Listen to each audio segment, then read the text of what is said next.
"Are you sure?" the registrar asked one last time. She didn't answer. She gripped the pen until her knuckles went white. The fluorescent light above her buzzed faintly, like something dying. The room smelled of old paper and quiet judgment.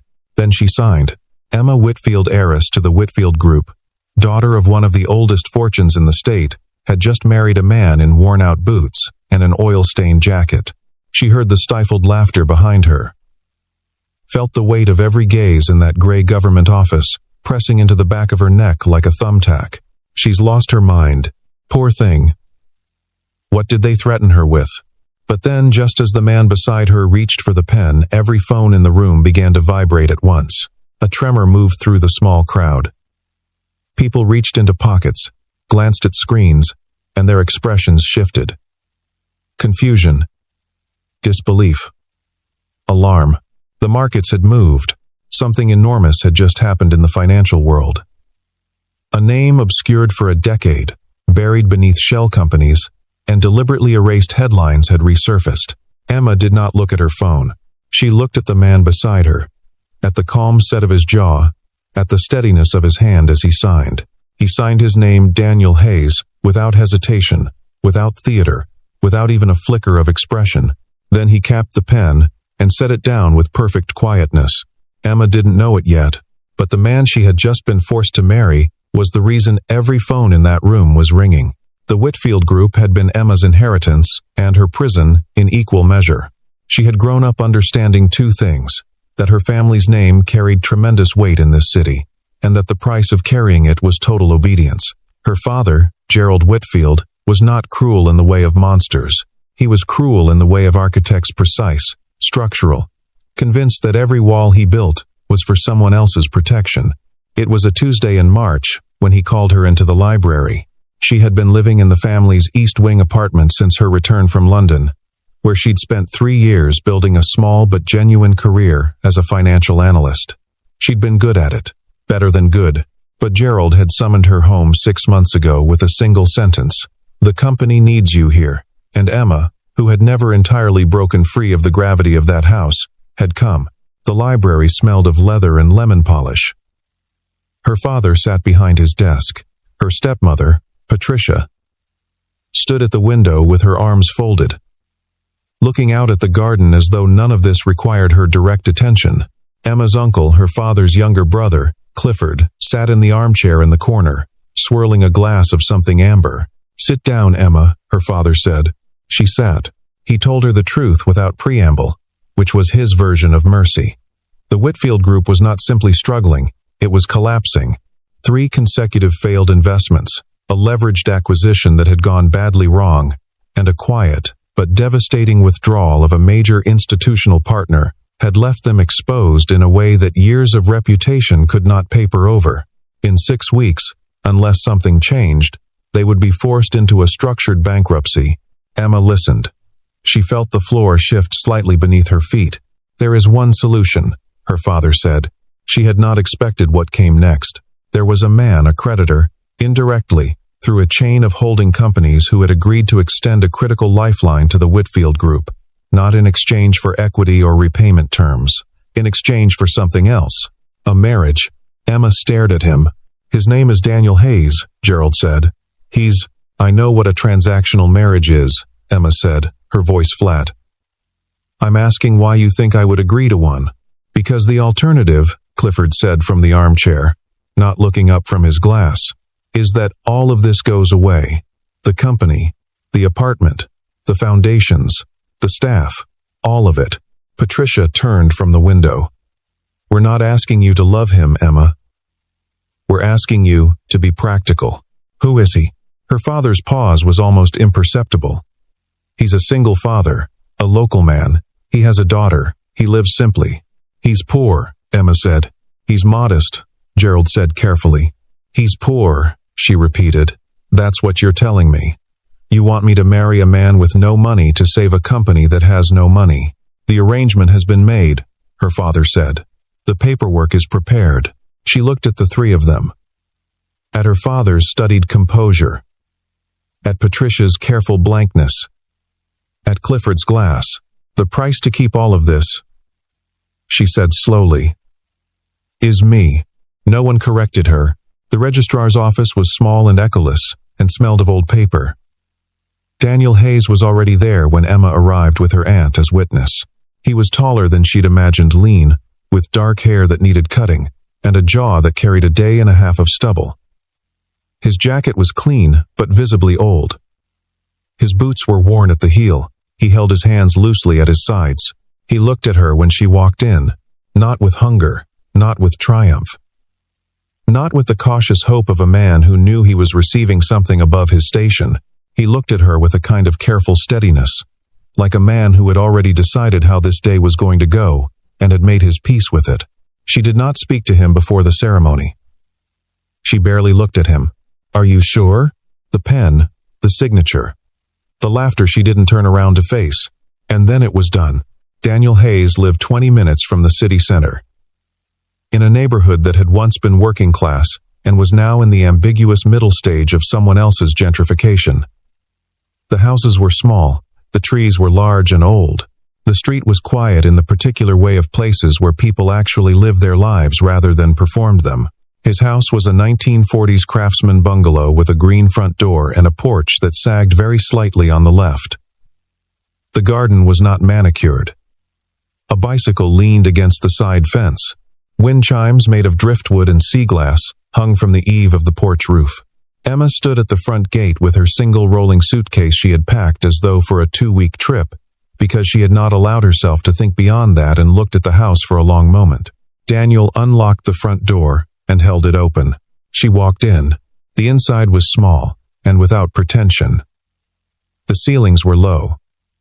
The floors were original hardwood, worn to a warm honey color. The kitchen was visible from the front door, a yellow kitchen, with copper pots hanging from a rack, and a fruit bowl on the counter, and a child's drawing held to the refrigerator with a magnet shaped like a lobster. It was clean. That was the first thing Emma noticed, and she hated that it surprised her. The second thing she noticed was the girl. She appeared from the hallway, 8 years old, small for her age, with her father's dark hair, and an expression of absolutely unguarded curiosity. She was wearing a t-shirt with a diagram of the solar system on it. And she was holding a book about deep-sea creatures. She looked at Emma. Emma looked at her. Hi, the girl said. Are you going to live here now? Lily, Daniel said, quiet but not sharp. Yes, Emma said, for now. Lily considered this with the focused seriousness of someone filing information carefully. Then she said, Do you want to see my room? Maybe later. Okay. Lily looked at her father. Dad, she's pretty. I know, Daniel said. Emma looked away. In the days that followed, Emma mapped the geography of the house and its rhythms as though she were a spy cataloging a foreign territory. Daniel woke at 5:30. She could hear him not clearly, but in outline, moving quietly through the morning. By the time she came out at 7, coffee was already made, and there was food, eggs, or toast, or fruit, whatever was in the house. He never announced it. He just left it there. She ate it because she was hungry. He was a mechanic. He worked at an independent garage 3 blocks away. The kind of place with a hand-painted sign and a parking lot that smelled permanently of motor oil. He left each morning at 7:15. He returned at 6. On Tuesdays, he picked Lily up from school early for her swimming lesson. On Thursdays, he helped with something at the school she gathered. It was a science club. He did not ask Emma for anything. He did not impose his schedule on hers. He did not explain himself. She found this, in its own way, more unsettling than hostility would have been. One evening she came home to find her heels, a pair of Italian leather pumps she'd worn to a meeting, scuffed badly on the left one where she'd caught it on a curb sitting by the door. Repaired, the scuff invisible, the leather buffed. She picked them up and examined them. She said nothing about it at dinner. He said nothing about it either. Lily was talking about a documentary she'd watched at school, about hydrothermal vents at the bottom of the ocean. There are creatures that live there that don't need sunlight at all, she said, with the evangelical conviction of someone recently converted. They just use chemicals from the rocks. They've been living down there for maybe 1 billion years. 1 billion years, Daniel said. Maybe, the scientists think. Dad, Could something live at the bottom of our ocean that we haven't found yet? Probably. Probably yes, or probably maybe? Probably yes. Lily looked satisfied. She looked at Emma. What do you think? Emma paused. I think the ocean is mostly unexplored. There are species discovered every year. Lily stared at her. Do you like the ocean? I don't know it well enough. We could go sometime, Lily said, with the magnificent unself-consciousness of a child who does not understand that some things are complicated. Dad takes me to the coast sometimes. There's a tide pool place. Emma looked at her plate. Maybe. She did not say no. That was the first time she didn't say no. Emma was not a woman who ignored incongruities. It was what had made her good at financial analysis. The ability to look at a balance sheet and feel, in some pre-verbal way, that something was wrong before she could articulate precisely what, a number in the wrong proportion, an assumption that didn't hold. A structure that looked solid from one angle and showed its fracture from another. She began to feel that sensation around Daniel Hayes about 3 weeks into their arrangement. It started small. She'd been on a video call with a colleague, a former colleague, now. Her work in London had not survived the move home, and she had been trying to rebuild some kind of consultancy practice from the Whitfield family's network. The call was about a real estate investment trust that was being restructured, and she'd been going back and forth on the merits of a particular debt equity position. She hadn't realized Daniel was in the kitchen until the call ended. She came in to refill her coffee and found him washing dishes, apparently unbothered. Sorry, she said. Was I loud? No. She poured her coffee.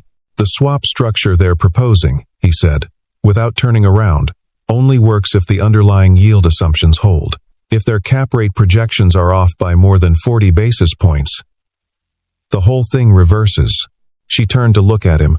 He was rinsing a glass. He didn't look up. She stopped. That's a very specific observation.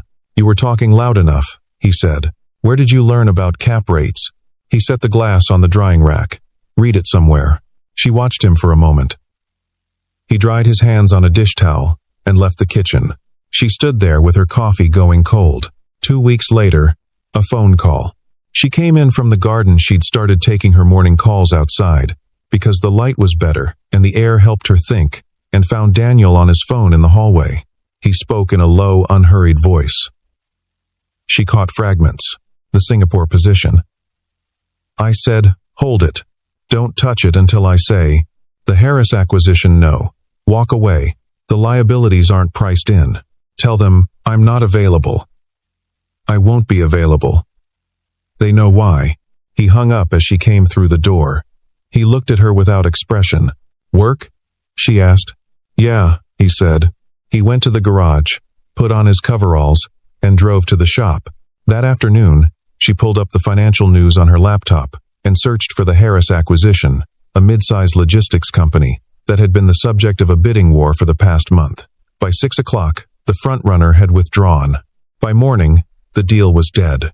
She sat very still in her home office and thought about a mechanic in the hallway telling someone to walk away from an acquisition that subsequently collapsed. She thought about the cap rate remark, about the repaired shoes, about the yellow kitchen and the lobster magnet and the driftwood wind chimes. Things that don't fit, she thought. She did not confront him, not yet, but she began to pay attention in a different way. The attack, when it came, was surgical. Emma learned about it on a Wednesday morning. A coordinated campaign by a competitor. A holding group led by a man named Preston Hale, who had been circling the Whitfield Group's weakened position for months, had resulted in the sudden withdrawal of 3 remaining institutional creditors.